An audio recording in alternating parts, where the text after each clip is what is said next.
Iniciar a gravação. Então, boa noite a todos, boa noite a todas.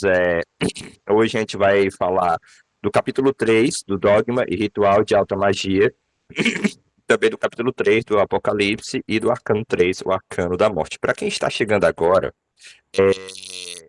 vale salientar que o tarô, e é por isso que tem uma figura do tarô aqui, o tarô ele é a chave hermenêutica da obra Dogma e Ritual de Alta Magia, do Eliphas Levi, que é um clássico histórico sobre a magia e sobre o hermetismo contemporâneo, né, católico contemporâneo. Então, esse livro é muito conhecido, esse livro é muito famoso, mas ele é muito pouco compreendido. E muita gente não sabe que os 22 capítulos do livro, cada capítulo está, de algum modo, trazendo o ensinamento de um dos 22 arcanos maiores do tarô, tá? E lembrando também que, para quem está chegando aqui, as perguntinhas vocês anotam e deixam para o final. Pode comentar no chat à vontade, mas eu só vou responder perguntas no final da exposição, tá bom? Então, o que acontece? Então, o tarô, ele é a chave hermenêutica da obra, ou seja, é a chave que nos permite compreender com profundidade qual é o sentido dessa obra, né? E engraçado que quando eu comecei essa série sobre o tarô aí no YouTube, deu ganhei muitos inscritos, e hoje em dia, se você colocar Dogma e Ritual de Alta Magia, o trabalho mais completo, a exposição mais completa que está sendo na internet em nível da língua portuguesa, pelo menos, é a nossa exposição, o nosso estudo, porque aqui a gente não fica só no texto, a gente também vai traçar conexões esotéricas com o contexto, ou seja, a gente vai comparar o capítulo 13 não só com o arcano 13 do tarô, mas também com o capítulo 13 do Apocalipse. Por quê? Porque existe um mistério, né, uma misteriologia esotérica, que diz que os 22 arcanos maiores do tarô estão de algum modo ligados aos 22 capítulos do Apocalipse. Também alguns dizem que aos 22 capítulos de João, mas do João, lá do princípio era o verbo era Deus, o verbo estava com Deus. Essa aí eu ainda não vislumbrei. Mas aí a gente faz essa conexão esotérica com a Cabala, né, com o Apocalipse, e também tem a ver com as 22 letras do alfabeto hebraico. Então, as 22 letras do alfabeto hebraico, os 22 capítulos do Apocalipse, os 22 arcanos do tarô, os 22 capítulos do Dogma Ritual e da Magia, eles estão interconectados. E aí, o que a gente percebe antes de começar os slides, né? Que tem muita coisa para a gente ver. O que a gente percebe? A gente pode dizer que essa obra ela é uma obra de educação mágica, tá? É um conceito que eu venho desenvolvendo. E aí me veio numa conversa que eu estava tendo esses dias, digo, olha, falta, às vezes, nas religiões, né, seja qualquer religião, qualquer caminho espiritual, esotérico, solitário, comunitário, falta muitas vezes educação mágica, né? Ou seja, independente do caminho que você tiver, como é que você acende uma vela? Como é que você se comporta dentro de um lugar sagrado? Como é que você lida com os espíritos do lugar? Isso é educação mágica. Então, eu penso que o trabalho da educação mágica é um trabalho que pode ser útil para você, qualquer caminho que você esteja, qualquer linhagem, qualquer religião que você possa ter, na medida em que a magia ela está em todas as religiões, ela está em todos os caminhos, ela é fundante do próprio espírito, mano. Então, não existe religião, não existe caminho que não tenha um horizonte mágico por trás, mesmo que ele não aceite como um horizonte mágico, como é o caso da teologia católica. Mas aí é outra discussão que a gente pode entrar um dia. Então, sem mais delongas, vamos que vamos, porque hoje nós temos muita coisa para ver. E como sempre a gente começa trazendo o significado geral do número 13, né? E algumas associações e curiosidades sobre o número 13. Então, acompanhe a leitura. O número 13 é a chave da imortalidade. Olha como é interessante, né? No tarô ele é a morte, mas o 13 é a chave da imortalidade. Por quê? Justamente porque a morte é uma ilusão. A morte, quando compreendida, ela vira imortalidade. A gente vai ver isso com mais calma. Da morte interior também, que leva ao renascimento. Então, olha que o 13 está ligado a esse morrer e renascer. Da finitude existencial. Óbvio, porque a morte, embora seja uma ilusão do ponto de vista do absoluto, né? O absoluto, quando olha para nós, ele não consegue enxergar o que é vida e o que é morte, que para ele é uma coisa só. No entanto, para o nosso horizonte da criatura, né, o horizonte da finitude, a morte ela existe. Né? Ela está colocada e ela revela algo sobre nós. Ela revela algo sobre nossa vida. Ela revela algo sobre a condição humana. né? E é muito interessante isso. Ela é desveladora também, né? Ela te interroga sobre o sentido da vida, né? Porque se nós fôssemos imortais em carne, não teria muito sentido viver, né? E viver para conquistar o quê? Ah, vou fazer uma faculdade. Daqui a 500 mil anos eu faço, né? Mas como nós somos finitos, como se aparece para nós o horizonte da finitude, a gente corre atrás das coisas, né? A gente quer viver como se não houvesse um amanhã. Então, isso é interessante, porque isso convida a uma vida autêntica, né? A uma vida ancorada com o seu propósito, já que você tem um fim, né? Você tem um final. Interessante pensar isso. A gente vai pensar um pouco isso mais adiante. Do desapego também, né? Porque morrer é desapegar-se, né, de algum modo, é transmutar-se, é transformar-se, é sair de uma condição para outra condição. Então, se você tem apego àquela condição anterior, existe o sofrimento. Não é à toa que o signo que está ligado ao apego é touro e o signo associado à morte é o signo oposto, que é o signo de escorpião, né? Que vai ver que também tem uma relação do 13 com o Plutão, a gente vai ver com o escorpião. Também é o número da purificação, né?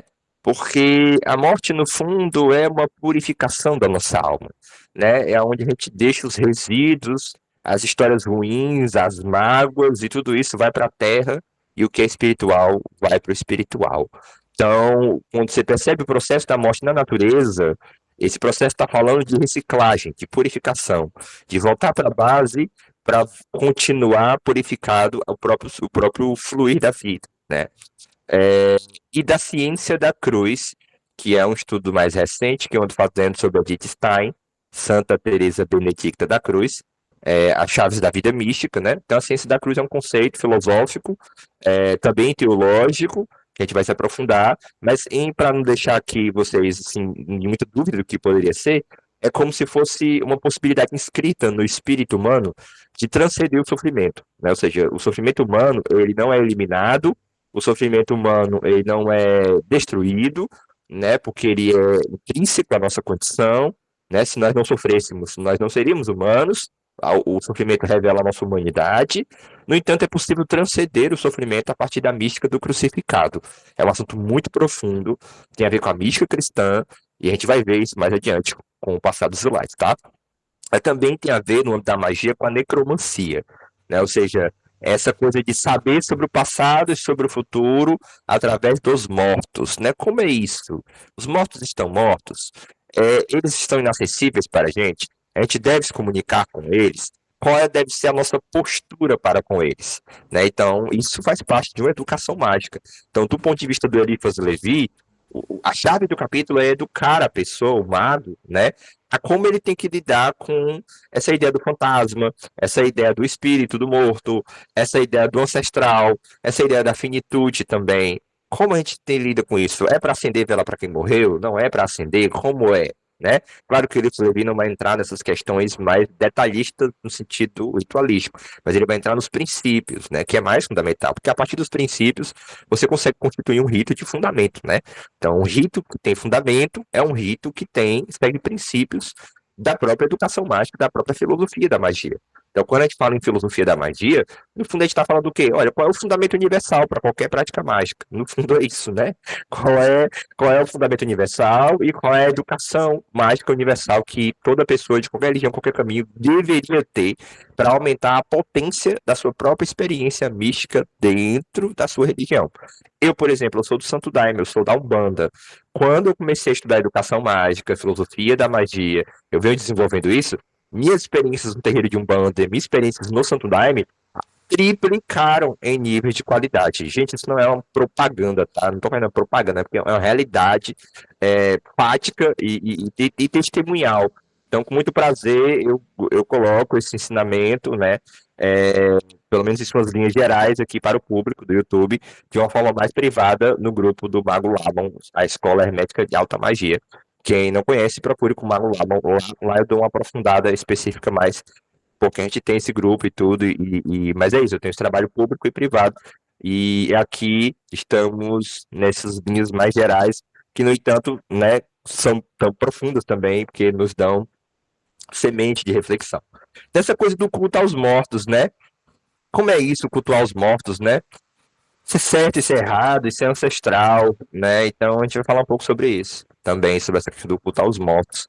que é antropológico, né? As primeiras formas da religião humana eram formas que tinham essa coisa do culto aos mortos. Bom, então a primeira curiosidade é que ao longo do ano tem 13 luas, né? Então quem foi da Wicca, trabalha com os sabás, com os esbás, sabe muito bem disso, os povos mais bruxescos, né? De que existem 13 luas. Então é muito interessante o que tem a ver o número 13 com o ciclo lunar, né? Interessante isso, porque é, essa questão do ciclo lunar tem muito a ver com o processo de vida e morte, né? Porque a Lua ela tem as quatro fases que lembram justamente a vida e a morte, né? A Lua crescente, ela é cheia, depois ela mingua, depois ela some, depois ela renasce, né? Então essa questão do nascer e do renascer está muito presente no mistério do ciclo lunar. Eu penso, por exemplo, que a Lua, né, esse ciclo lunar, ele está revelando, né? Ele está revelando o que é o processo de morte e renascimento enquanto ciclo da vida, enquanto tecido da própria vida, né? Se você for prestar atenção, 13, se você somar 3 mais um dá 4. São 4 fases da Lua, né? Assim como são 4 fases da respiração, assim como são 4 evangelhos, assim como são 4 elementos, assim como são 4 animais do Apocalipse, né? Então existe uma simbologia aí, né? A morte, o número 13, ela tem a ver com o ciclo da natureza. Por quê? Porque você somar o 3 mais o 4, fizer aqui a adição teosófica, como nos ensina o Dr. Papos, você extrai aqui o número 4, né? E é muito interessante essas conexões esotéricas, tá? Tem a ver com 13 apóstolos. Você vai dizer, mas peraí, mas não são 12 apóstolos? Sim, são 12 apóstolos. Mas se você somar Paulo, né? Paulo entra como o 13º, né? Claro que ele vai substituir ali é, é, Judas, Matias, né? Porque tem um processo ali que ele acaba substituindo um apóstolo lá. Isso tem a ver com essa questão de renovação, né, de transmutação também, todo esse simbolismo de sai um apóstolo, mas entra outro, né, lembra escorpião, lembra a morte, lembra essa questão da transformação, da transubstanciação e etc. Os povos druidas são 3 espíritos guardiões. Muito interessante isso, porque o arcano da morte tem a ver com essa coisa de quem são esses espíritos guardiões, né? Quem são esses protetores que estão ao nosso lado, né? Quem são esses seres, né? São 13 deuses no panteão nórdico, né? Contando com Loki, que traz caos e transformação. Das 4 fases da Lua, ao arcano da morte e o número 13, tem muito específico a ver com a Lua minguante, né? A Lua minguante traz essa energia de reflexão, de preparação, de recolhimento, de desfazer, de desapego, né? Então, mais especificamente, estaria ligado, número 13, à fase minguante da Lua. Com Plutão, obviamente, com o Senhor dos Infernos, né? Com o Senhor dos ínferos, né, como se diz, porque a morte tem muito a ver com essa questão de ir para o reino desconhecido e para debaixo da terra, né? Então, tem aí uma misteriologia com o que tem espiritualmente debaixo da terra, né? Ou se é uma terra simbólica, né? Terra da nossa própria alma, né? Vamos dizer assim. Então, tem uma ligação com Plutão muito forte. Com a runa Hagalaz, né? Quem gosta de runa. Com Judas. Judas é o famoso traidor, né? Então, o que acaba sendo responsável pela morte do Cristo, né? Então, o Judas tem um simbolismo aí com Arcano 13 também, né? E com a experiência da crucificação, obviamente, porque o processo da crucificação, por isso que eu coloquei aqui a imagem, é um processo que vai é, exemplificar essa questão da morte, mas da possibilidade da transcendência da morte, né? Porque é uma cena de finitude, de que exposta a finitude humana, mas também é uma cena do triunfo da luz sobre as trevas, né? No sentido de que é, aquele que se dispôs a estar ali, ele se dispôs a estar ali porque ele transcendeu esse medo, né? Então ele venceu no final, né? Ele venceu a morte por transcendê-la, né? Não por não morrer, entendeu o que eu quero dizer? Então, por transcendê-la no sentido, ele encontrou um sentido, né? Então, todo aquele que entra nessa mística do crucificado consegue dar esse sentido para a finitude, consegue atravessar isso. Isso é o que a Edith Stein chama de ciência da cruz, né? Que ela diz que a doutrina, essa doutrina da cruz, ela começa com o apóstolo Paulo, ela está expressa no apóstolo Paulo, né? E continua aí em outros santos e tudo. Mas enfim, a crucificação ela traz essa chave, né? Da ressurreição também, né? Então o que é isso, né? O que é essa questão da finitude e como o cristianismo ele carrega esse simbolismo do próprio espírito humano como uma possibilidade de transcendência da finitude, né? Ou seja, como se o próprio espírito humano estivesse dizendo a partir da história cristã, olha, existe uma forma de transcender isso que é o horizonte da finitude humana através de uma experiência mística, religiosa, enfim, né? Deixa eu ver aqui. E aí, continuando, boa noite, Bruno. Continuando. Opa, boa noite. Então, o arcano 13, vamos à leitura.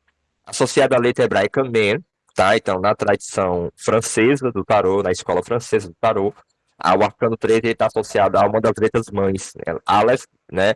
Men e Shin, então ele está associado ao Men, tá? Lá na inglês é outra. O arcano 13 é associado à letra Men, simboliza a morte e a transformação espiritual.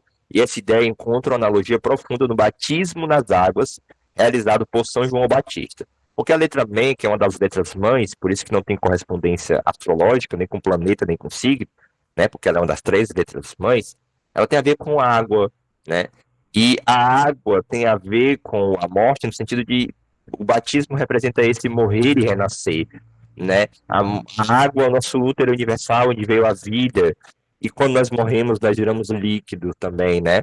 É interessante que na Umbanda, por exemplo, eu estava vivendo os povos bantus, o mar é a grande, né, é a calunga grande, né, e o cemitério é a calunga pequena. Eu acho tão interessante essa associação, porque o que tem no cemitério? Tem corpos se dissolvendo, virando água, virando líquido, né? Então, o cemitério é a calunga pequena e o mar é a grande calunga, né? Ou seja, o mar como o grande cemitério da vida universal do planeta, né? O mar como a origem da vida, o mar como o grande cemitério da vida. Então, o mar como a grande calunga e o cemitério como a pequena calunga. Então, essa questão da água tem muito a ver com essa questão do princípio da vida e também do fim da vida, né? É o Tales de Mileto que veio, foi para o Egito e trouxe essa questão do quanto a água ela simboliza um processo cósmico universal, né? Por isso que a água seria o arqué, seria aquilo que explica a ordem cósmica, segundo Tales de Mileto, um filósofo pré-socrático.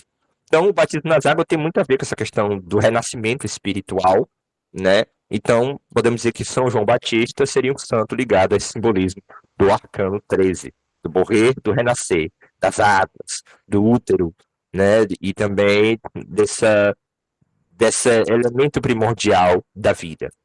Então, continuando a leitura. Assim como a água no batismo purifica a alma, levando as impurezas e permitindo um novo começo, o arcano 13 representa o processo de morte simbólica, no qual algo precisa ser dissolvido, olha a água como solvente universal, né?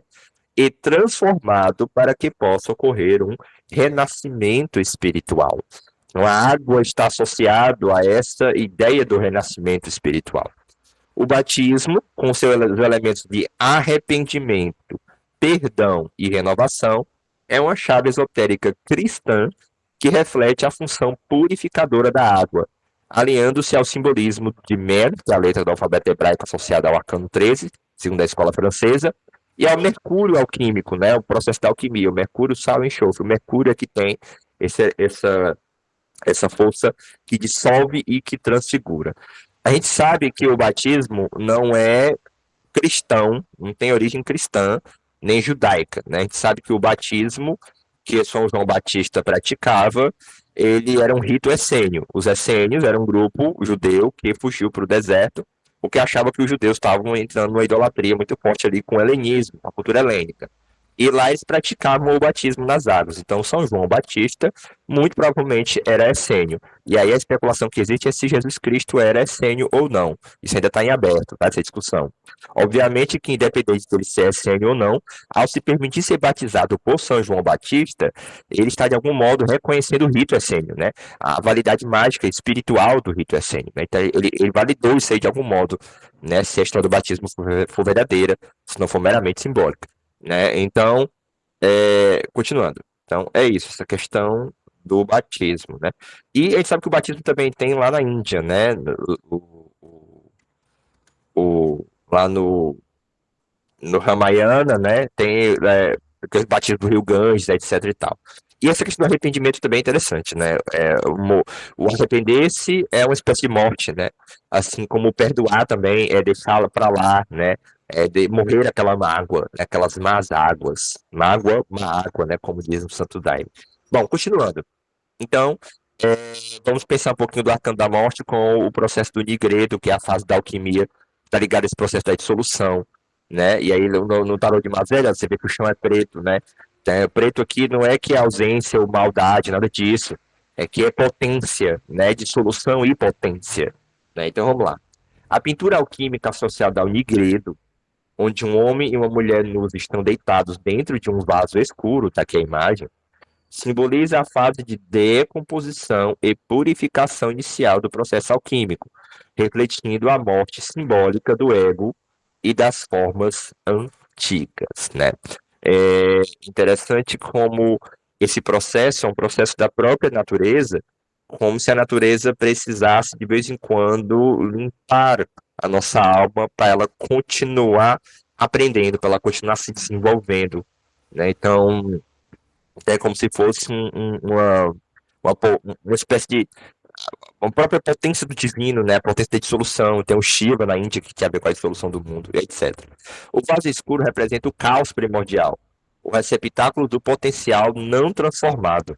E a nulidade dos corpos indica a vulnerabilidade e a pureza necessária para a transmutação, sugerindo a fusão dos opostos, masculino e feminino, espírito e matéria. Então, que o homem e a mulher pode ser um indicativo da união do espírito com a matéria, do masculino e do feminino, mas também essa questão de que a sexualidade ela é como uma morte em vida, né? O orgasmo, né? A transcendência, a união dos opostos. É como se nós quiséssemos voltar, né, para algum estado de indiferença originária, né? Então, existe essa compreensão metafísica também do sexo. Continuando aqui a leitura. Esse simbolismo está profundamente conectado ao Nigredo, a primeira fase da alquimia, onde a destruição do velho é imprescindível para a renovação. Assim como no arcano 13 do tarô, que também traz a ideia de uma morte simbólica que prepara o terreno para a regeneração. Então, se a gente faz aquela analogia entre o Nigredo é a natureza, é, o rubedo, o vermelho, é o humano, né? A paixão, a via cardíaca. E o branco é o espírito, né? Deus, o albedo, daquela analogia Deus, homem e natureza, a natureza como um processo aqui do Nigredo. Então a gente vai ver que então, o motivo da encarnação, o motivo de estarmos na matéria, o motivo de estarmos aqui é porque a nossa alma precisa se purificar através dos processos que ela tem que viver aqui. E isso está na Cabala, né? Lá na Cabala, né, nos textos da Cabala, o sentido da encarnação é a purificação da alma. Então as almas encarnam para se purificar. Então é como se esse fosse o trabalho primordial, o trabalho de base, né? 3 mais 1, 4, a ideia dos 4 elementos, né? A ideia da natureza. Não sei se eu acabei não colocando aqui, mas o arcano 13, gente, ele é o arcano que faz a passagem do centenário do ser humano para o centenário da natureza, tá? Lá no Tarô dos Boêmios, do Papos, ele trabalha com a ideia de que o tarô ele representa 3 centenários. O centenário de Deus, que vai do arcano do mago ao arcano do carro, o centenário do homem, do humano, que vai do carro, né, ou da justiça, até o 13. O 13 começa a natureza, começa o centenário da natureza. Então, olha como é interessante. Então, quem abre o centenário da natureza é o arcano da morte. Para querer dizer assim, que morrer é voltar para a natureza. Olha como é interessante isso, né? Uma perspectiva bem imanente. O que é morrer? É dissolver-se, né? E lá no Corpus Hermético, tem um trecho que diz assim, né? A dissolução é apenas a separação dos componentes materiais, mas não é a inexistência do ser. Então, o problema é que a mente humana ela confunde dissolução com inexistência. E o que eles vão lá defender no corpus hermético é que mostrar que tudo bem, dissolver-se e coagular-se são movimentos da própria natureza. Né? Mas isso tem nada a ver com morrer, entendeu? Isso tem nada a ver com a morte, como uma ideia de passagem do ser ao não ser. Essa é a impressão que a gente tem, que a morte é a passagem do ser, da existência, para o não ser, para a não existência. Então, o Corpus Hermético, num trecho lá do Corpus Hermético, não sei se é do Poimandres, que eles articulam completamente isso, né? Não, isso é uma ilusão da mente, isso é um fantasma. Olha como é interessante, né? O fantasma, ele é uma ilusão, mas ele existe. E tanto existe que ele provoca medo, as pessoas correm, né? Então uma coisa que a gente tem que entender, é uma fenomenologia do fantasma, né? Ou seja, é uma filosofia do fantasmagórico, né? Então a morte é um fantasma, e Eliphas Levi vai falar isso em algum momento do trecho que a gente vai ver aqui. Inclusive a imagem aqui do Arcano da Morte tem essa coisa fantasmagórica, né? Porque o esqueleto é para estar, ele é para estar no chão, ele é para estar algo do passado, morreu. Por que está falando? Por que está andando? Né? Então traz essa coisa para nós de algo que deveria ter sido soterrado, mas no instante está aí presente, no instante está aí atormentando os vivos, no instante está aí te cobrando, no instante está aí te adoecendo, está aí te preocupando, né? Então o fantasma e o esqueleto, ele traz logo essa ideia de que algo que não deveria estar andando, não deveria estar vivo, ainda está vivo, ainda precisa ser trabalhado, ainda precisa ser purificado, ainda precisa ser dissolvido nessa corrente universal, né? Vamos lá, continuando. Tem mais coisa pra gente ver. Então, a associação do arcano da morte com a letra Men. Lembrando que o alfabeto hebraico tem 3 letras mães, 7 letras duplas e 12 letras simples. Então, existe uma associação aí dessas 7 letras duplas com os 7 planetas da astrologia e os 12 letras simples com os 12 signos, né? Vai depender da escola. A escola inglesa faz de um jeito, a escola francesa faz de outro. Eu sigo a escola francesa, como vocês sabem. Então, a leitura. A letra Ben, a 13ª letra do alfabeto hebraico, com seus significados de água, reforça a ideia, né, de purificação e dissolução, associando-se à água alquímica que dissolve as impurezas, né? Bom, então vamos para os trechos que fala, trecho do próprio Eliphas Levi, do Dogma Ritual de Automagia. Vamos à leitura. Eu selecionei do lado do capítulo, tá, gente? Depois da morte, pois o espírito divino que animava o homem sozinho, sobe sozinho ao céu e deixa na terra e na atmosfera 2 cadáveres. Olha como é interessante, né? O que é espiritual vai para o espiritual e o que é terreno fica aqui terreno. Quais são os 2 cadáveres que ele deixa, o espírito? Um terrestre, que é ali o corpo, né? E elementar, quando esse terrestre elementar é porque são os elementos coagulados, que é o que está ali no caixão, né? O cadáver físico que a gente vê, e outro aéreo e sideral. Como assim aéreo e sideral? Esse outro cadáver, ele é a coagulação da força das estrelas, da força dos planetas, tá? Então, a alma, ela é a alma natural, vamos dizer assim, ela é entendida como uma coagulação temporária da força dos astros. Por isso que se chama corpo astral. Mas ele também se dissolve, porque ele é uma coagulação temporária da força dos astros, tá? Então, quando a gente morre, a gente deixa um corpo físico e um corpo astral, né? Lembrando que esse termo corpo astral começa lá no Paracelso, e o Paracelso ele tem essa compreensão bem imanente do que é o corpo astral, né? Diferente do que a sociedade teosófica vai fazer lá na frente, né? E algumas pessoas entendem o corpo astral como a alma. Não. Ah, é a alma, a interioridade, o corpo astral. Não. O corpo astral é uma força cósmica sutil, né? Ainda é uma força material, vamos dizer assim, né? Ainda que sutil. Um já inerte, o outro ainda é animado pelo movimento universal da alma do mundo, mas destinado a morrer lentamente, absorvido pelas forças astrais que o produziram. Para a gente entender isso, na sua profundidade, porque é uma visão diferente do espiritismo kardecista, né, ou como o senso comum entende, você tem que remontar lá a obra Timeu, do Platão, né, é uma obra que todo mundo deveria ler, e lá ele vai falar quando a alma se dissolve, porque a alma, ela passa pelas esferas celestes, né, então havia essa compreensão de que o cosmo era bem diferente do que a gente imagina hoje, né, o cosmo tem as estrelas fixas, os anéis, os planetas, né, as dimensões planetárias, e a alma, quando ela encarna na Terra, ela passa por essas esferas planetárias como se fosse um cone, como se ela estivesse entrando num ralo. E aí ela vai absorvendo um pouco de Marte em Sagitário, um pouco de Mercúrio em Libra. Entende? Então, o nosso mapa astral, aquilo que nós chamamos do nosso mapa astral, ele seria, vamos dizer assim, quais foram as flores planetárias que a alma colheu antes de nascer. Né? Ela colheu flores de Plutão, ela colheu, claro que Platão ainda não via Plutão, né? Estou falando aqui nós já da astrologia que incorpora esses planetas. É como se a alma fosse, ao cair, ela traçasse um código astral. Esse código astral seria o nosso mapa astral.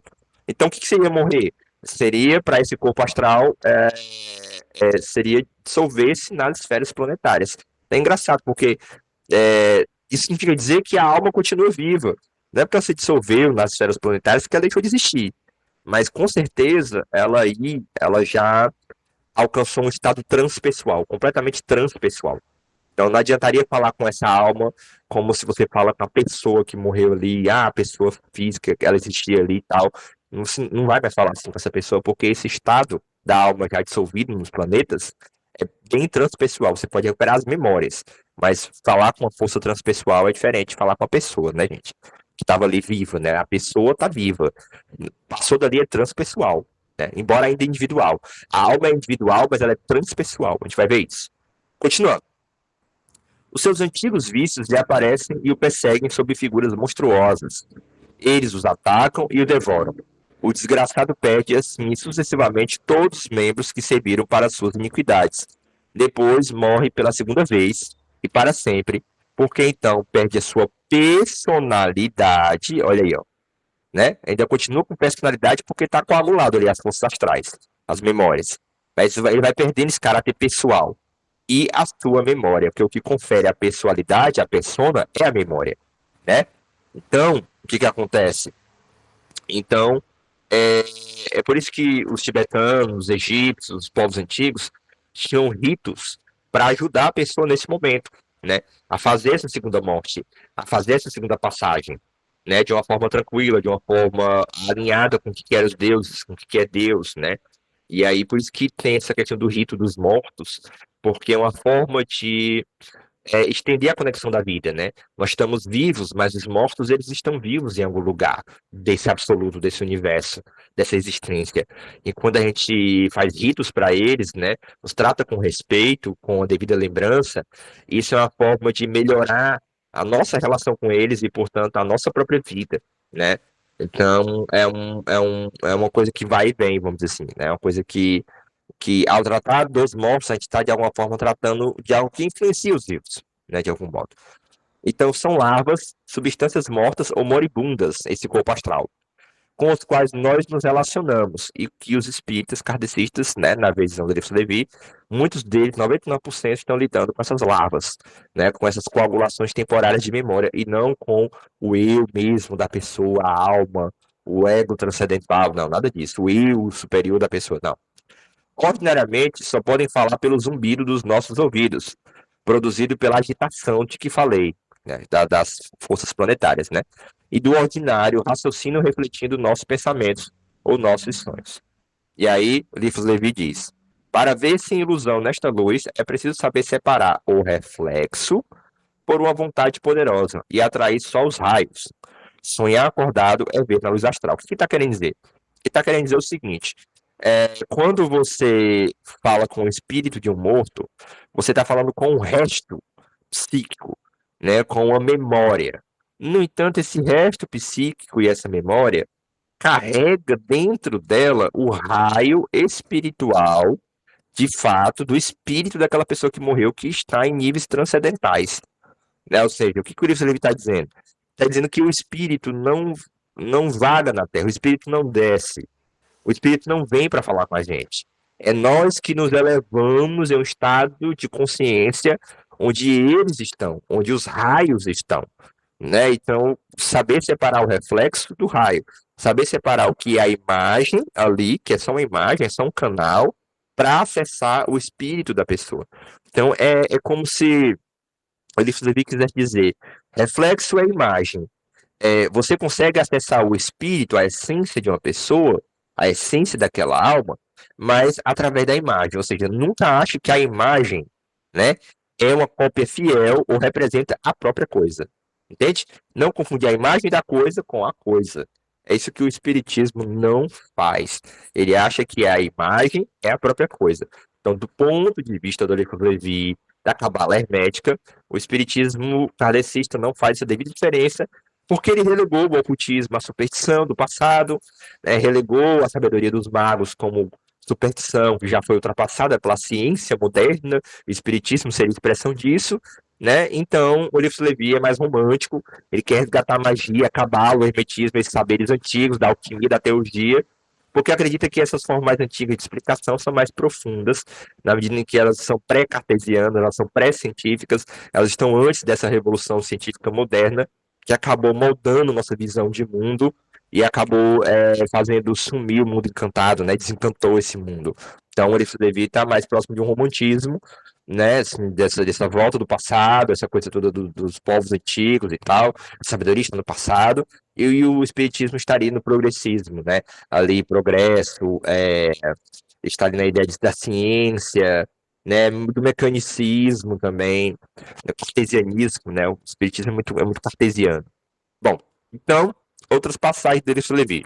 Essa passagem é interessante porque esses adeptos ingleses eram talvez ali os da Societa Rosacruciana Antiqua e depois tem uma certa relação ali talvez com a Golden Dawn. Olha o que ele fala.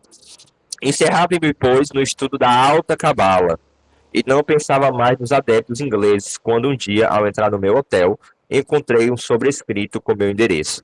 Isso aqui, gente, não vou entrar muito em detalhe para não ficar muito extenso, mas no capítulo 3 ele vai falar daquela evocação, né? Que uma mulher misteriosa apareceu e chamou ele para um lugar, né? E ele aproveitou e evocou o espírito da Apollon Tiziana, né? Ficou muito até debilitado depois. E aí ele conclui com essa experiência, né? Que ele evidentemente não acredita que evocou o espírito da Apollon Tiziana, embora tenha se manifestado um fantasma, vamos dizer assim, mas ele acredita que de algum modo ele acessou o espírito de Apollon Tiziana dias depois, quando certas claridades, insights conceituais, metafísicos, estados de gnose que lhe foram dados, para ele isso foi uma resposta de que ele conseguiu acessar de algum modo metafísico, noético, o espírito da Apollon Tiziana, né? Então o reflexo apareceu ali no ritual, né? Mas o raio apareceu depois, fora do ritual, durante o dia a dia, durante a semana. E a mulher, ela queria saber sobre um rapaz, ou era uma outra pessoa, como é que uma outra pessoa estava. Queria notícia de uma outra pessoa, de um homem, se não me engano. Ou seja, ela queria para uma coisa assim, mesquinha, vamos dizer assim, né? E o Ivo Levi fala, lá, da forma que apareceu para ele. A forma não me tinha falado, mas pareceu-me que as perguntas que ele tinha de fazer se tinham resolvido por si mesma no meu espírito. Olha como é interessante, né? A imagem não falou, mas algo mais profundo falou com ele, né? Novamente a ideia do reflexo e do raio. Concluirei disto que realmente evoquei, vi e toquei o grande Apolo de Tiana. Não sou tão alucinado para o crer, nem tampouco sério para o afirmar. Olha, ó, ataque no espiritismo, né? Aqui dentro do pau, na perspectiva espírita, né? O efeito das preparações, dos perfumes, dos espelhos, dos pantáculos é um verdadeiro embebedamento da imaginação, que deve agir vivamente sobre uma pessoa já impressionável e nervosa. E ele vai dizer: há evocações de inteligência, evocações de amor e evocações de ódio. Nada, porém, prova ainda uma vez que os espíritos deixam realmente as esferas superiores para se entreterem conosco, como acredita o espiritismo, né, kardecista? Até o contrário é mais provável, ou seja, nós que nos elevamos em estado de êxtase a partir do ritual, da vela, do perfume, do pentáculo, a gente se eleva até lá, né? Evocamos as lembranças que deixaram na luz astral, né? Ou seja, você evoca a lembrança do falecido, as memórias dele, mas de algum modo vai chegar, né? Na condição, vamos dizer assim, na substância noética dele, né? Que é o receptáculo comum do magnetismo universal. É a alma do mundo, né? É o Bafomé. E é nesta luz que o imperador Juliano viu, outrora, aparecerem os deuses, porém velhos, doentes e decrépitos. Nova prova da influência das opiniões correntes acreditadas sobre os reflexos deste mesmo agente mágico que faz falar às mesas e responde batendo nas paredes. Olha, ó, falar às mesas, né, o espiritismo, né? E bater nas paredes. Tudo isso aí são forças da alma do mundo, né? São memórias, são coagulações psíquicas, não são de fato o espírito o essencial, a essência daquela pessoa, né? A essência, né, da pessoa. E assim, sobre essa questão aqui do Imperador Juliano, é que o Imperador Juliano, ele já estava ali, né, nessa questão do paganismo romano já estava decaindo, as pessoas já estavam ali não muito satisfeitas, porque os deuses não estavam respondendo muito, porque Roma estava sendo destruída e tal, e crise. E aí ele viu os deuses decrépitos, né, os deuses envelhecidos, Então, isso é como se fosse uma espécie de o que está rolando na psicosfera, vamos dizer assim. Então, o campo astral seria isso, né? A alma do mundo seria isso. Seria essa psicosfera. E não a realidade em si, não que os deuses estavam envelhecendo, estavam fracos, não é isso, né? Então, continuando aqui. Então, vamos aqui, peraí, continuando. Então, gente, para terminar o Eliphas Levi e começar outras conexões. Palavra do Eliphas Levi. Não terminarei este capítulo sem assinalar aqui a opinião assaz estranha de certos cabalistas que distinguem a morte aparente da morte real e creem que elas raramente vêm ao mesmo tempo. Então, assim, a morte física é a morte aparente, né? A morte real é uma morte moral, é uma morte psíquica diferente, ó. Olha como ele vai dizer. Conforme o seu dizer, a maioria das pessoas que se enterram, ou seja, que morreu fisicamente, estariam vivas. Ou seja, ela morreu clinicamente, mas ela está ali escutando tudo. Ela está ali ainda, né? Ela está ali, as forças astrais ainda estão vivas. Por isso que tem que ter muito cuidado com o que você fala perto de uma pessoa que acabou de morrer, tá? Porque ela está ouvindo tudo, né? Ela está consciente ali de algum modo dentro dela. E muitas outras que se julgam vivas, ou seja, pessoas vivas, né? Que estão ali no velório, na verdade elas estão mortas espiritualmente. Elas estão só existindo mesmo no corpo físico, mas a alma delas já morreu. No sentido de dizer que não está conectada com Deus, ou com o divino, ou com o propósito sagrado da existência. Está só ali simplesmente existindo. Né? Ou seja, está numa morte moral, vamos dizer assim, uma morte ética, né? Vamos dizer assim. Então, morrer não é bem isso de se dissolver e se coagular na natureza, mas a morte tem algo a ver com estar dentro ou fora da presença do divino. Estar fora é morrer, estar dentro é estar vivo. Então, os cabalistas trazem um outro conceito do que é vida, do que é morte, né? O conceito tem muito a ver com dissolver ou estar vivo, né? Então, continuando. Estes entes cadavéricos, se existem, realizariam tudo o que outrora se afirmava dos brucolacos e vampiros. Não há entes junto aos quais nós nos sentimos menos inteligentes, piores e até às vezes menos honestos. Não os há cuja aproximação extingue toda crença e todo entusiasmo, que vos ligo assim pelas vossas fraquezas, vos dominam pelas vossas más inclinações e vos fazem lentamente morrer no moral, num suplício semelhante ao de mimesência. São mortos que tomamos por vivos, são vampiros que tomamos por amigos. Então tem sempre aquela pessoa que suga a sua energia, e sempre aquela pessoa que você se sente mal perto dela. Não é nem uma má pessoa, mas ela é tóxica, ela é pessimista, ela reclama de tudo, ela sempre traz uma notícia ruim, ela sempre está falando mal dos outros. Perto dela você não consegue nem relaxar, você está sempre no estado de alerta, porque essa pessoa vai reclamar de alguma coisa, vai trazer alguma coisa muito ruim, alguma notícia pesada. Então são pessoas que já estão mortas. É por isso que elas vampirizam a energia do outro. Né? Então, o vampiro, né, ele é porque ele está morto, então ele é como se fosse um buraco negro, né, que suga a matéria ao redor, né? Então, para vocês verem a relatividade do conceito de vida e morte. Bom, e aí o que acontece? O arcano 13, que a gente foi na misteriologia numerológica do arcano, tem o arcano 1, número 1, o mago, e a imperatriz, né? E aí eu peguei aqui palavras do Eliphas Levi que talvez estejam falando dessa composição. Diz assim: a velhice é o começo da regeneração. É o trabalho da vida que se renova. Isso a gente sabe que tem a ver com o mago, né? Esse trabalho da vida que se renova, essa magia, né? E o mistério do que chamamos a morte era figurado entre os antigos por esta fonte de juvência, onde a pessoa entra decrépita e de onde ela sai criança. Então, entre a velhice e a infância, há um fio de continuidade, há um ciclo, né? Então, a vida não termina com o que nós chamamos morte, existe só uma vida. E quem morreu está na outra ponta da vida. Uma ponta que não é visível para nós, mas está ainda dentro do fio, do tecido da vida, né? Então, ou seja, a vida é um tecido e não há nada fora dela. Aquilo que nós chamamos mortos, aí eles estão dentro do tecido da vida, né? Então é como se fosse um tecido, um ciclo, né? E é verdade que a velhice, a gente percebe que muitas vezes a velhice traz coisa da infância, né? As pessoas mais velhas às vezes ficam com hábitos infantis, né? E tal. Você nota ali a criança que tem naquela pessoa. E muitas crianças, até que acabaram de nascer, você olha no olho dela, você sente um velho ali, você sente uma alma velha, né? Quem é mais sensitivo sente bem isso, eu já senti isso bastante, né? Você olha pra criança, você sente ali um vovô tem ali dentro, né? Então, continuando. A morte é um fantasma da ignorância. Ela não existe. Tudo é vivo na natureza. E é porque tudo é vivo que tudo se move e muda incessantemente de formas. Isso tem a ver com a imperatriz, com a alma do mundo. Então, um insight que eu tive aqui muito interessante é que, do ponto de vista conceitual, tá? Do ponto de vista conceitual, o conceito, a ideia de alma do mundo, ou seja, a ideia de que o mundo tem uma alma, que o mundo tem uma consciência, que o mundo tem uma interioridade, já que o ser humano tem uma alma, uma consciência e uma interioridade, e o ser humano é mundo, né? Se nós somos mundo, então o mundo ele tem isso também, tem essa interioridade também, tanto que ele foi capaz de nos dar isso, né? Se nós criaturas temos, por que que a fonte de onde nós viemos não teria? Né? É lógico, é racional pensar isso, né? E é isso que acontece. A ideia de que esse mundo está vivo, de que tudo é vivo, é muito interessante porque retroage, dissolve o conceito de morte, né? Ou seja, a morte é um fantasma, é uma ilusão, é uma ignorância, porque se a alma do mundo é real, tudo é vivo, tudo é vida, tudo está vivo, tudo, absolutamente tudo está vivo.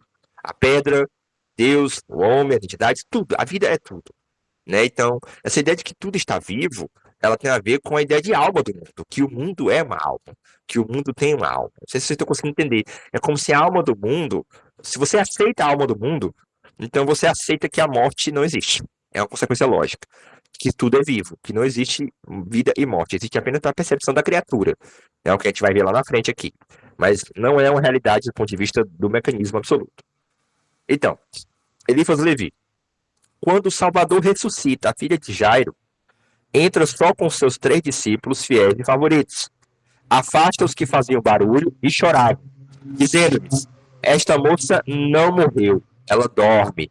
E aí aquela reflexão sobre o dormir, sobre o sono, né? De que, de que o sono é uma preparação para a morte, de que no fundo o morto não morreu, o morto está dormindo. Então, se você quiser saber como é a morte, o sonho, o sono, é como se a natureza preparando a gente para o que é esse outro estado da vida, né? Essa outra forma do viver, né? Então, o sono, ele nos traz, o sonho e o sono, eles nos traz como essa vida, esse viver nesse lado do tecido da vida, que nos é inacessível enquanto seres vivos, mas é vida lá também, né? E aí, na aula passada, a gente acabou não dando certo sair o áudio, mas o Bruno vai falar aqui de novo no final, provavelmente, trouxe a questão do capitalismo tardio, né? De como nossa relação com o dormir hoje é uma relação que a gente acorda e não lembra mais dos sonhos, não quer nem mais saber dos sonhos, não dá mais importância para os sonhos. E os povos antigos tinham uma relação mais profunda com o sonho, né? Com a importância do sonho, e, portanto, eles tinham essa questão de lidar com esse mistério do mundo de maneira diferente da gente, né? Bom, e aí, continuando. Há 2 espécies de necromancia: a necromancia de luz e a necromancia das trevas. A evocação pela prece, o pentáculo e os perfumes, é a evocação pelo sangue, as imprecações e os sacrilégios, é somente a primeira que praticamos e não aconselhamos ninguém que se entregue à segunda. Então, o Levi fala que existe uma boa necromancia, que é quando esse culto aos ancestrais, como sintomas da virtude, né, como coisas boas da alma, como devoção. Essa devoção aos ancestrais ela é positiva. Existe a necromancia da luz, né? A necromancia das trevas seria basicamente essa questão de evocar os mortos para saber a fofoca, para saber segredos dos outros, para manipular as pessoas, né? A finalidade aqui está em jogo aqui, né? A moralidade é a eticidade da finalidade. Bom, as evocações devem ser sempre motivadas a ter um fim louvável. De outro modo, são operações de trevas e de loucura, muito perigosas para a razão e a saúde. Sim, porque se você evoca uma coisa que era para estar morta, e essa coisa começa a vir, começa a falar com você, obviamente que a sua racionalidade, a sua mente vai sofrer um dano, né? De não saber mais separar o que é imaginação, o que é real, o que é vida, o que é morte, né? Então isso é muito perigoso, no sentido de para a saúde mental, né? Eu preciso falar muito disso. Bom, e aí algumas chaves numerológicas interessantes. O arcano da morte, ele pode ser explicado pela soma do 9 com 4, né? Então, como a gente já aprendeu, isso aqui é uma chave numerológica e arcanológica ao mesmo tempo. Então, é como se a morte fosse o seguinte: a sabedoria, 9, Erebita, se fortalece, né, imperador, na morte, na finitude, né? Então, o sábio, ele, no horizonte da finitude, ele encontra a finitude como algo que vai fortalecer o sentido da vida dele, a potência de vida dele, né? Vamos dizer assim. Bom, a morte é o princípio da vida, Por quê? Porque o 1 é o princípio e o 3 é a vida. Então a morte é o princípio da vida, né? Assim como a vida é o começo da morte, né? Então foi interessante isso. Bom, e agora vamos falar da morte no sentido, tudo bem, ela não é uma realidade do ponto de vista do absoluto, mas ela é realidade do ponto de vista da criatura, e nós precisamos lidar com esse horizonte existencial, com o horizonte da criatura, que é a tarefa primeira, né? Essa questão de que a morte não existe do ponto de vista do absoluto não nos consola, não resolve a questão, né? É preciso que a gente possa encontrar um sentido a partir desse horizonte da finitude, né? O horizonte da criatura, que é o trabalho que nós temos em mãos, na medida que somos criaturas, né? Então, e aí eu trouxe a questão do conceito de ser para a morte, do Heidegger, que eu acho que tem muito a ver com a Arcano 13 e com essa percepção da morte enquanto reveladora da finitude da criatura, né? Então vamos aqui. O arcano 13 do tarô, que simboliza a morte e a transformação, se associa profundamente ao conceito de ser para a morte de Heidegger.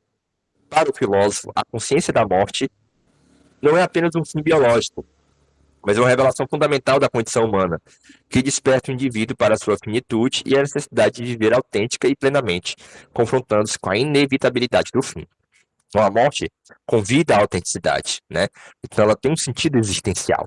Ela pode ser uma ilusão metafísica, do ponto de vista absoluto, mas ela é uma realidade do ponto de vista existencial. E esse ângulo é importante para o trabalho místico, para o trabalho mágico, para o trabalho da existência, né? Para o nosso autocuidado, né? A tarefa do autocuidado é importante o horizonte existencial. Não sei se vocês estão conseguindo entender.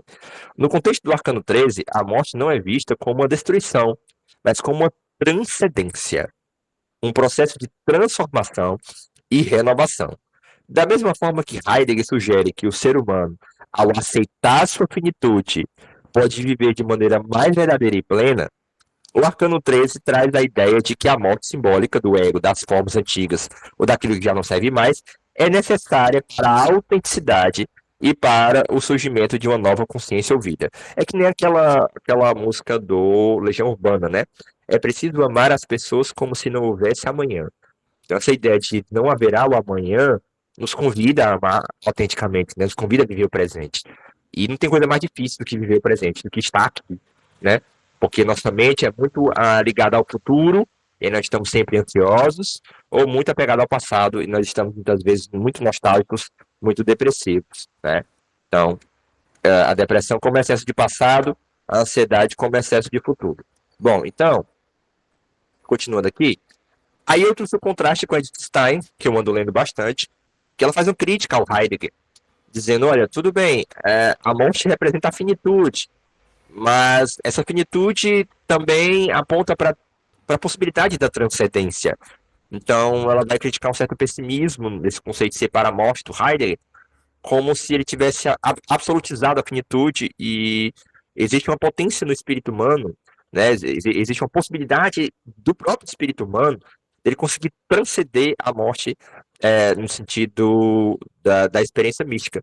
Então, embora, obviamente, a Edith Stein esteja falando isso a partir da mística do crucificado, né, é, algo interno à teologia cristã, essa possibilidade de transcendência da morte e do sofrimento é intrínseca ao espírito humano.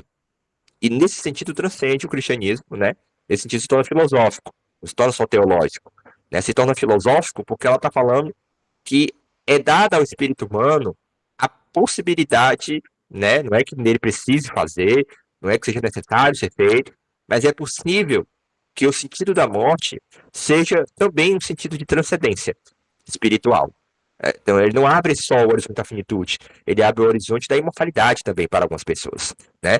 Então, essa possibilidade inscrita no espírito humano, tudo bem, ela encontra no cristianismo, talvez, a sua expressão mais profunda, talvez, mas ela não é intrínseca, ela não é propriedade da revelação cristã. Entende? Você consegue entender? É importante a gente separar o que é filosófico e o que é teológico em autores que são muito próximos do cristianismo e da igreja católica, especificamente aqui, no caso, a Edith Stein, né? Então, na medida em que é do espírito humano, é universal, portanto é filosófico. Na medida em que essa mística é uma mística do crucificado, aí ela é cristã, aí ela é específica, aí ela é teológica, tá certo? Bom, então, o arcano 13 do tarô, com seu simbolismo de morte e transformação, pode ser associado à crítica que Edith Stein faz, né, o conceito de ser para a morte de Heidegger, especialmente pela ausência do elemento transcendência, que ela considera essencial para a compreensão completa do sofrimento e da morte. Então, o sofrimento e a morte, você não consegue compreendê-los plenamente se você fecha a possibilidade da transcendência, se você fecha, se você não aborda o conceito de transcendência. Esse conceito é como se ele conseguisse explicar melhor, desse conta de uma forma mais profunda, mais acabada e mais adequada, talvez, mais eficiente do problema do sofrimento e da morte, né? Ou seja, você não consegue dar conta desse problema se você descarta o elemento de transcendência. Essa é a crítica que ela faz ao Heidegger, né? Enquanto Heidegger, no seu Ser para a Morte, enfatiza a morte como a finitude radical do ser humano, né, essa finitude raiz do humano, o encontro com o não ser, né, ou seja, Stein critica essa visão por não incorporar a possibilidade de uma transcendência espiritual ou um caminho de salvação através do sofrimento. Então, está querendo dizer, em termos teológicos, gente, é que se você se entrega ao Cristo, né, se você se entrega à mística do Cristo crucificado, é, você continua vivo no corpo místico de Cristo. Ou seja, se Cristo é eterno, todos os seus filhos, todos que se ligarem a ele espiritualmente, herdarão essa eternidade do próprio Cristo. Você consegue entender? Então, você é eterno em Cristo. Né? Você alcança a imortalidade porque a mística do crucificado lhe outorga essa eternidade, porque você se torna membro do corpo de Cristo. Isso é teológico, tá? Obviamente que nós aqui, esoteristas, eu que tenho uma tendência mais próxima do romantismo alemão, de um hermetismo, enxergo isso de uma forma muito, muito profunda, mas essa mística do crucificado é, não seria, vamos dizer assim, uma propriedade da revelação histórica do catolicismo, do cristianismo, né? Eu sou esotérico, antes de tudo. Então, essa mística do crucificado, para nós esotéricos, né? Ela tem que simbolizar uma experiência da própria natureza, do próprio absoluto e do próprio espírito humano. Né? Então, para ser universal, para ser esotérica, para ser metafísica, e não para sermos católicos, né? Se vocês estão conseguindo entender, eu posso aprofundar isso em um vídeo mais à parte. O quanto essa mística do crucificado, para nós que somos esotéricos, tem que assumir uma significação mais ampla do que ela está sendo dada aqui pela Edith Stein. Eu não vou entrar nesse assunto, porque seria se aprofundar demais e aí daria mais 2 horas de só explicando isso aqui, né? Talvez eu faça um vídeo sobre isso, específico sobre isso, no canal, tá? Essa questão. E aí, para nós entender a passagem, né? Porque aqui tem uma doutrina filosófica por trás do que eu estou dizendo, gente, né? Que é a doutrina do Schelling, do romantismo alemão, tá? Então, aplicando essa doutrina filosófica, você consegue entender, por exemplo, a passagem do paganismo para o cristianismo, né? Do paganismo intelectualizado, do corpus hermético, como eles compreendem a morte, né? Como a morte ela pode ser compreendida de uma maneira diferente nessa passagem, né? Então, no corpus hermético diz assim, ó. A morte é a imortalidade não compreendida. E a imortalidade, a morte compreendida. Então perceba que no corpus hermético, no paganismo, né, desse naturalismo pagão, a questão da morte é uma questão cognitiva, é uma questão epistêmica, é uma questão de compreender. Assim como Sócrates dizia, né, o mal, a pessoa que faz o mal, ela não compreende que é mal, porque se ela compreendesse que é o mal, ela não faria. Né? Então, isso é discutível dentro do Sócrates, né? Mas traduz essa tendência de que se você conhece o bem, você pratica o bem. Se você conhece o mal, você pratica. Se você não conhece o mal, você acaba fazendo o mal. Então, a maldade como uma questão da ignorância. É interessante porque lá no budismo também, o sofrimento é uma questão da ignorância, né? Então, antes do cristianismo, assim, todas as culturas, né, pré-cristãs, vamos dizer assim, né, ou que não são atravessadas pela revelação cristã, dessa cultura, colocam essa questão da morte e sofrimento como uma questão cognitiva. Né? Então, por isso que a gnose hermética é uma gnose do nous da soberania universal, ou seja, do logos noético, né? Da compreensão intelectual, mas não intelectual no sentido do intelectualismo acadêmico, mas intelectual no sentido de uma intuição profunda do mecanismo do mundo e do absoluto. Né? Então, percebam que o sofrimento, né, e a morte é uma questão de conhecimento, de gnose. Conhecer. Aquele que conhece não teme a morte. Já no cristianismo, né, já no evangelho, vamos dizer assim, que representa um novo tempo do espírito humano na história, tá? Para nós aqui que seguimos para mim, né, que sigo uma cristosofia inspirada no romantismo alemão, vamos dizer assim, o cristianismo sinaliza um novo éon, uma nova era do espírito humano na história. E nesse novo momento do absoluto, de autodesvelamento do absoluto, a questão da morte e do sofrimento não tem a ver mais com compreender ou não o mecanismo natural de todas as coisas, mas com o crer, com a crença. Esse crer, gente, vamos entender o que é crer. Esse crer não é um mero acreditar no sentido, eu acredito que amanhã o sol vai nascer. Esse crer é comunitário. Esse crer, eu creio, vamos dizer assim, na vida mística da minha comunidade, na vida mística dos patriarcas, na vida mística dos profetas, na vida mística dos apóstolos, naquilo que meu pai e minha mãe disse, naquilo que a minha família, minha ancestralidade trouxe. Então, crer é comunitário. O conhecer é individual, é solitário.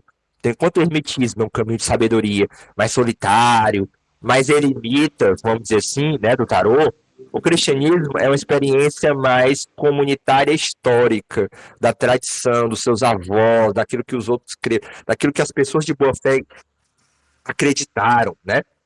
Então, a superação da morte e do sofrimento no cristianismo tem a ver com você se ligar de coração a essa mística do crucificado. E essa ligação de coração com a mística do crucificado, né, a fé no crucificado, faz com que você transcenda o sofrimento e transcenda a morte. Por quê? Porque a sua alma, ela imita o sofrimento divino, né? Porque o Cristo simboliza o sofrimento divino, né? A ideia de que o próprio divino habita a condição humana e atravessa o sofrimento, mas atravessa por uma coisa cardíaca, do coração, o amor, né? Ó, vê aqui na chaga de Cristo, né, que o coração. Então aqui é a via cardíaca, é a via da devoção. É diferente de uma via intelectual, que é o Hermes Trismegisto. Você vê essa serpente aqui ao redor, ou seja, é o mecanismo do mundo, as estrelas, né? Ele domina, o bastão dele é a autoridade, porque ele tem conhecimento, ele domina as forças astrais. Daqui a serpente, então ele tem o conhecimento da natureza, do sol, da lua e das estrelas. Então ele entende o fluxo universal. Né?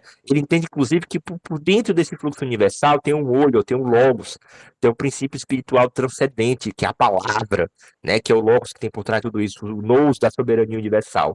Mas é diferente aqui, nesse novo momento, onde agora a salvação ela se dá a partir de uma fé do coração, de um fides cordis, de uma cordialidade.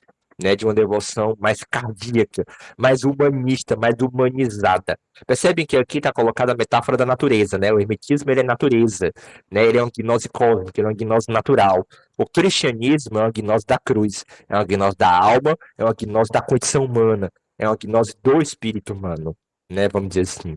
É como se o absoluto saísse da natureza para o espírito, né? Ou seja, do paganismo para o cristianismo é da natureza ao espírito. Né? Mas, obviamente, não vamos fazer como a Igreja Católica, que negou a natureza, né? Que negou a magia, negou a alquimia. A gente consegue ainda continuar esses paralelos. É necessário retraçar esses paralelos no mundo do nosso, né, do século XXI. Né? A gente tem que resgatar a ecologia, a sacralidade da natureza, nossa conexão com o mundo, com a vida na Terra, no planeta. É necessário a gente fazer esse movimento de retorno, né? Em Deus, a gente enxertar o cristianismo no hermetismo. É o que eu particularmente tento fazer, é o que o Lúcio Levi tentou fazer, né? E todo aquele que se diz hermetista cristão, né? De algum modo, hermetista católico. Bom, estamos chegando na reta final, e aí o arcano da morte nos 22, porque assim, para quem não sabe também, a árvore da vida ela tem 10 séfiras e tem 22 caminhos. Então se associa esses 22 arcanos maiores do tarô com os 22 caminhos da árvore da vida. E na escola francesa, que é a escola que eu sigo, o arcano 13 ele está associado ao caminho que vai de Geburah a Roth. Ou seja, que vai de uma severidade aqui, de luta, sangue, disputa, e uma sabedoria, né, cíclica da natureza. Vamos ver o que o Sefer irá dizer sobre esse caminho. O 23º caminho, né, porque ele considera as 10 séfiras como caminho, tá? Então, 10 séfiras são 10 caminhos, mais o 13º, né? 13º mais 10 fica 23, tá? Então, para você entender por que é o 23, tá? O 23º caminho é a inteligência estável. Olha aí a ideia de estabilidade, né? O arcano da morte, que é o arcano 13, somando 1 mais 3 dá 4, que é a ideia da estabilidade, a ideia do imperador, a ideia, né, daquilo que continua. A única coisa que nós temos certeza que não muda é o fato de que tudo muda, né? Lembra aí o Heráclito de Éfeso, né? O filósofo Heráclito de Éfeso que dizia, né? A única coisa que não muda é a própria mudança, né? Então, a única coisa que é estável é a instabilidade. A instabilidade é o que há de estável, ela sempre vai estar, né? Então, e é assim dominado porque tem a virtude da coerência entre todas as numerações. Ou seja, essa instabilidade, esse fluxo, essa eterna transformação, ela, na verdade, é a coerência de todas as potências, né? Tem vida, tem morte, tem luz, tem sombra. Então, é a coerência de todas as potências, né? Então, vamos lá. A severidade de Geburá, né? No final, eu anota aí a pergunta, Gaspar. A severidade de Geburá pode ser vista como a força de destruição ou transformação que, à primeira vista, parece caótica ou abrupta. No entanto, quando essa energia é conduzida aqui para Rod, ela se torna uma sabedoria prática, que não é apenas racional, mas também integrada à ordem universal e à harmonia da natureza. Então, a morte, ela é desafiadora, né? Ela é caótica, abrupta, destruição, como Geburá, mas ela revela uma ordem universal, né, bem hermética, Hermes, né, Mercúrio, né? A morte, nesse contexto, seria uma mudança de perspectiva, onde o ciclo da vida e da morte não é algo a ser temido, mas compreendido como parte de uma ordem maior, de um livro cósmico em que cada capítulo ou conto possui o seu papel. Né? Então, morrer é sair de um capítulo para outro capítulo, dentro desse livro cósmico, dessa história divina, dessa narrativa divina. Então, é como começar outro conto, né? Um livro de contos, né? Então, o leitor é o espírito. As encarnações são contos, né? Ou seja, cada conto eu assumo um personagem. Na astrologia, nós temos o Sol, que é o espírito, né, e o ascendente. O ascendente seria cada capítulo, seria cada conto, vamos dizer assim. Cada conto é um ascendente diferente, é um signo ascendente, é um signo terrestre diferente. E o capítulo 13 do Apocalipse, a gente está chegando na reta final, é o capítulo que aparece a besta que se levanta do mar, né? Mais uma vez, o mar, as águas, a letra Mem, né, que é uma das 3 letras mães do alfabeto hebraico, né, e que tem a ver com o arcano 13, né, essas águas primordiais, vamos dizer. No contexto do Apocalipse 13, as bestas podem ser interpretadas como símbolos das forças do ego e das ideologias políticas totalitárias, que buscam dominar o indivíduo e a sociedade, levando-os à submissão e à morte espiritual. Então, a besta que surge no capítulo 13, ela representa não só as forças do ego, como também essas forças do ego enquanto corpo místico não, enquanto corpo social, ego social. Então, existe o ego do indivíduo, mas existe o ego da cidade, o ego da nação, o ego da ideologia, vamos dizer assim. Né? O Platão dizia isso, né? Que a cidade tem uma alma, né? E os habitantes também têm uma alma. Então, a alma do indivíduo e a alma da cidade, a alma do grupo, a alma da polis, né? Então, existem, assim, essas ideologias políticas totalitárias, elas são o quê? Elas são o ego inflado, elas são o ego gigantão a nível nacional, né? Ou seja, no fundo, elas estão pregando a destruição do outro, elas estão pregando que o outro não tem direito de fala. Por quê? Porque ela é como se fosse uma metáfora das potências do ego, mas a nível de sujeito coletivo, vamos dizer assim, tá? Então, o arcano 13, a morte, se apresenta como um símbolo de renovação e transformação, sugerindo que essas forças, representadas pela besta, né, que sai do mar, precisam ser cortadas e renovadas para que o indivíduo e a coletividade possam se libertar da ilusão e da dominação. A adoração dessas forças é uma forma de blasfêmia. Blasfêmia é adorar aquilo que não merece adoração, que é o ego, as forças do ego, né? Pois, pois impede o acesso à verdade espiritual. Enquanto o processo de morte no tarô é, na verdade, um renascimento que abre caminho para uma realidade superior, mais conectada com o divino e com os princípios universais. Assim, o arcano 3 não é apenas um fim, mas uma transição espiritual que destrona o ego e as ideologias totalitárias, permitindo a ascensão a uma nova compreensão da vida e do ser. Né? Então, eu queria encerrar falando uma coisa aqui que eu estava vendo, acabei não dando para colocar aqui, mas assim. E aí o que, que acontece? Ainda tem isso aqui. Como eu sou do Santo Daime, eu procuro às vezes hinos do Santo Daime que me lembrem as chaves dos arcanos, né? Pra você ver como os arcanos estão nas coisas, como essa sabedoria universal está nas coisas, né? E aí tem um hino muito conhecido do Inário Quadro Azul, do Ademir Raulino, que fala isso, né? Ou seja, é importante trazer esses hinos, gente, porque são expressões da devoção popular e a gente sabe que, como diz o Papos, né, o povo é o depositário inconsciente do verbo.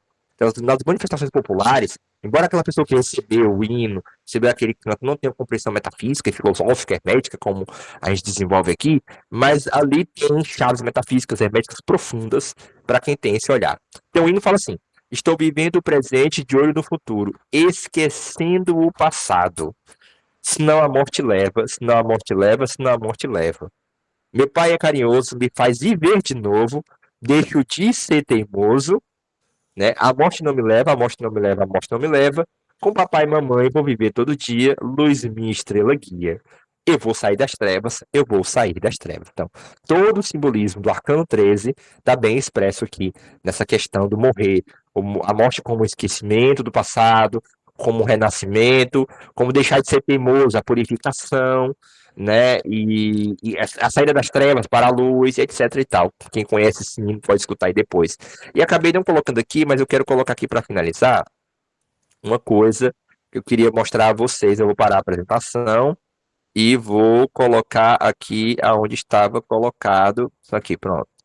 Peraí, deixa eu colocar agora aqui. Eu aprendi como é que faz isso. Janela. Eu quero mostrar a vocês. Tela cheia, pronto. Eu quero mostrar a vocês isso aqui, ó. Acho que vai aparecer aí. Quer ver? Vá, pronto, apareceu. Eu tava no chat GPT, né? E eu tava pesquisando essa questão para encerrar, tá? E deixar aberto aí para falas, para perguntas, a diferença do conceito de encarnação na tradição banto e no espiritismo kardecista. Eu achei muito interessante porque na tradição banto, que tem muito a ver com a África, com nós, né? Com a Umbanda e tal, me parece que faz muito mais sentido dentro de uma perspectiva mágico-hermética, né? Lembrando que a magia hermética, o hermetismo, é uma síntese filosófica de toda a sabedoria ancestral, egípcia e greco-egípcia, né? E o Egito está na África, de algum modo, né? Então, os bantos também, de algum modo, talvez sejam herdeiros dessa compreensão mais orgânica do processo da reencarnação. E olha como é diferente, ó. Na tradição banto, preste atenção, a natureza da alma, ela é ligada à linhagem ancestral. No espiritismo, a alma é individual e universal. Ou seja, na tradição banto, é, o espírito não reencarna como um todo. Né? Uma parte fica lá no mundo dos ancestrais, vamos dizer assim. Né? Por isso que, mesmo que uma pessoa morra, né, e ela continue ainda ali no processo da morte, ela continua como eterno e universal ali no ponto ancestral. E aí a reencarnação ela é comunitária, você renasce na sua família, no seu clã, para dar continuidade a um processo ali da vitalidade daquela família. Né? Então, por exemplo, ó, o objetivo da reencarnação no bando é a continuidade do clã e da família. No espiritismo, o objetivo da encarnação é moral e espiritual. Diferente, né? A alma, quando ela morre na teologia Banto, ela retorna à família ou permanece como um guia, como um protetor, como um espírito protetor daquela tribo. Já no espiritismo, ela simplesmente reencarna em diferentes contextos, não tem esse apego à família, à comunidade, ao comunitário, né? A alma é identificada por sinais e sonhos no Banto. E no espiritismo é por lei de causa e efeito. E aí, os ancestrais continuam influenciando no Banto. No espiritismo, a alma vive uma experiência sem laços conscientes. Então, resumindo, ó, vou ler aqui para vocês. A comparação entre a visão banto e o espiritismo revela duas maneiras distintas de interpretar a reencarnação. Enquanto a tradição banto valoriza a continuidade da linhagem e a conexão comunitária entre os vivos e os mortos, né? Veja, os mortos estão vivos em um lugar da vida que nós acessamos com sonho, com o sono, né? O espiritismo enfatiza o desenvolvimento individual, olha o cartesianismo, olha a modernidade, né? Da alma em um processo contínuo de aprendizado. Então, o espiritismo tem essa tendência individualizante, do horizonte do indivíduo, né? Ambas as perspectivas, no entanto, compartilham a crença fundamental de que a vida não termina com a morte física e que há uma continuidade da existência em outras formas, seja por meio da ancestralidade ou da evolução espiritual. Quando eu digo que a pessoa, quando morre, ela deixa um cascão astral, como diz ali, né, na tradição hermética, esotérica, o Banto, mais ou menos, ele concordaria com isso. É porque ele dizia, olha, o espírito do morto que vocês acessam não é o espírito mesmo, porque o espírito mesmo, ele vive lá no mundo dos ancestrais e ele não desce por inteiro. É isso que eu queria dizer. É uma parte do espírito que encarna. Ou seja, cada encarnação nossa, ou seja, se seu avô morreu, né, e ele reencarna no neto, aquele neto, é isso que eu queria dizer, aquele neto, ele não é a reencarnação daquele avô que morreu, mas ele é a reencarnação do espírito ancestral que estava no avô e agora está no neto. Ou seja, o que está reencarnando é um espírito ancestral que não desce totalmente, né? Ele fica lá, nessa condição, vamos dizer assim, nessa luz ancestral. É uma parte do nosso espírito que desce. Por isso que o que fica vagando é uma casca, é uma parte, não é o espírito ancestral. Você consegue entender? É um resto psíquico, é uma memória, né? Então é engraçado isso porque isso traz, gente, a ideia, vou até interromper o compartilhamento, isso traz a ideia de que a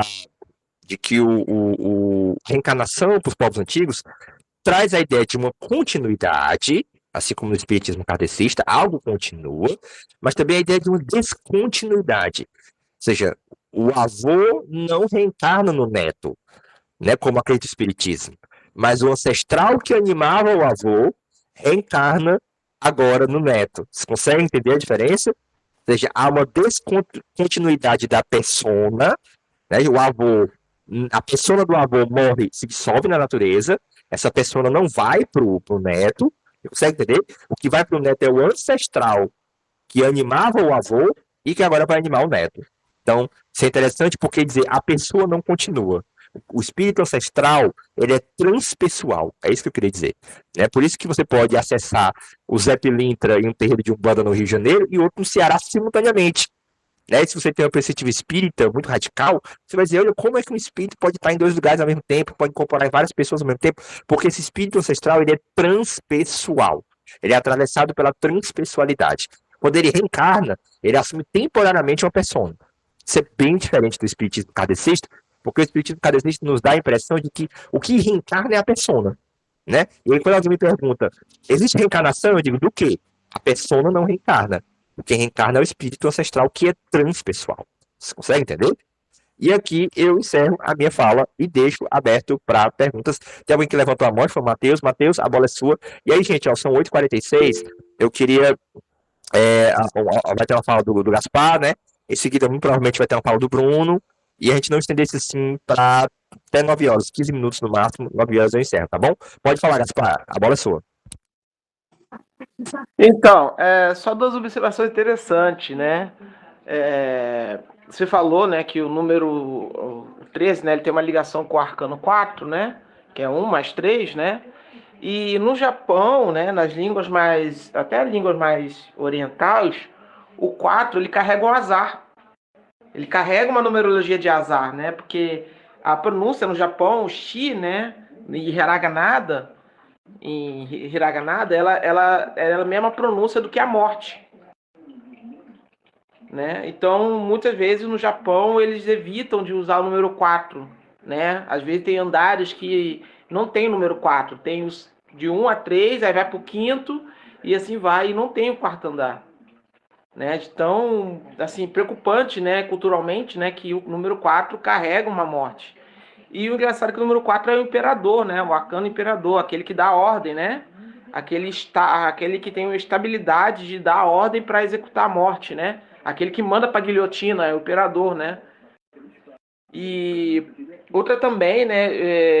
Eu já ouvi falar que os antigos usavam muito a imagem da caveira para simbolizar algo fixo, algo eterno, né? Você vê muito a simbologia da caveira, né? Com a foice de Saturno, né?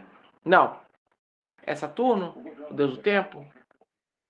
É, com a força de Saturno, né? Aquele que cefa, né? A vida, né? E o tempo passa, mas a caveira continua, né? Então há uma questão dessa da caveira de ser a eternidade, de representar o ser humano no geral, né? Tanto o homem, a mulher, o preto, o branco, a universalidade, né? Todo mundo é uma caveira. E outra também que você falou da questão, né, da ancestralidade, né? Que carregamos um pouquinho daquelas ancestralidades anteriores a nós, né? Do avô que reencarna com o neto e assim vai. Mas só que não é exatamente o avô que foi daquela época, mas sim uma parte daquilo que foi herdado, né? Pro eu hoje, né? Eu identifiquei muito com a genética, sabe? O código genético ali que a gente passa informações ali de cor de cabelo, cor dos olhos, tendências a certas doenças, tendências a certos comportamentos, e tá até hoje sendo codificado e cada vez mais descobrindo mais coisas que vão sendo herdadas desde daquele primeiro ser lá que formularizou primeiro conjunto genético em si. E é isso. Valeu. Peraí, interessante, interessante para ser breve, é, o- a caveira é o mineral, né? E o número 4 tem a ver com o mineral, né? Essa coisa toda. Eu acho que tá meio que. Tá saindo meu som tá saindo aqui, eu canto, chama aqui. Então eu vou deixar. Bruno, acho que você vai falar uma coisa, aí em seguida a gente continua no grupo, qualquer coisa. Tô vendo aqui como é que tá saindo aqui o meu áudio. E é isso. A morte é imperadora sobre a vida, né? Mas alguém não tá com microfonia, não, né, gente? Assim, aproveitar que não tá com microfonia nem nada, enquanto o Bruno aqui vai vir para falar, é interessante como essa questão da caveira, né? Do mineral, número 4 a pedra também, né? O imperador tem a ver com a pedra, né? O mineral é uma pedra e continua, né? E tem essa coisa interessante também. Eu vejo assim, sabe? O imperador como sendo ligado à morte, de que a morte ninguém escapa, ela é imperadora, ela impera sobre a vida, ela é soberana, né? E é isso. Bruno, a bola é sua. Bruno tá por aí? Acho que ele saiu. Viu? Você quer falar uma coisa? Depois a gente pode ficar no grupo, de repente. Fábio, saiu agora. Boa noite. Posso falar? Pode. Tá ouvindo? Sim, boa noite. A minha questão era um pouco mais, eu queria saber um pouco mais sobre esse espírito familiar, né? Pelo que eu entendi, né, tem essa coisa do avô, né, que reencarna no neto e tal. Esse espírito familiar, ele é meio que, tipo assim, restrito a uma família mesmo. Então, no caso, tipo, por exemplo, tem, sei lá, uma pessoa pode ter vários netos, aí, então esse espírito familiar, ele teria essa reencarnação em vários netos, ou seria alguma coisa meio que única, né?